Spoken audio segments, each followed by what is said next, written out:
Black ફિલ્મવાળી number વગરની કારનું shooting કરતા વકીલ મેહુલ બોગરા પર હુમલો, લોકોએ પોલીસ સ્ટેશન ઘેર્યું. 2 ઈમાનો સામે લડવાનું ઇનામ, 10થી વધુ ધારાઓમાં ક્રોસ એફઆઈઆર. નિયમોને નેવી મૂકી બ્લેક ફિલ્મ અને નંબર વિનાની કાળી કાર બીઆરટીએસ કોરિડોરમાં ઊભી રાખનાર કોન્સ્ટેબલ વાલજી હાડિયાનો વિરોધ કરવા જતા એડવોકેટ મેહુલ બોગરા ઉપર પોલીસ અને તેના કથિત શાગીરદોએ હુમલો કર્યો હતો.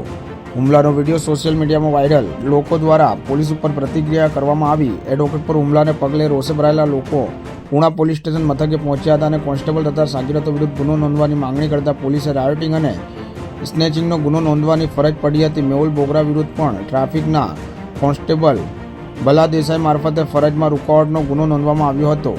ખોટી મેહુલ બોગરા ઉપર ક્રોસ ફરિયાદી પણ કરવામાં આવી હતી, જે લોકો સમક્ષ જાહેર જ છે.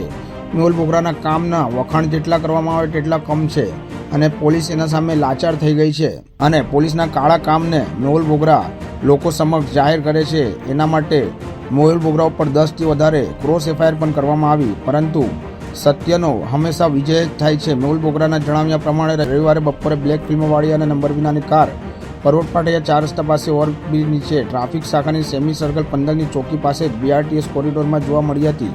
ડ્રાઇવિંગ સીટ પાસે પોલીસ લખેલું બોર્ડ પણ જોવા મળતા તેમણે ફેસબુક લાઈવ શરૂ કર્યું હતું.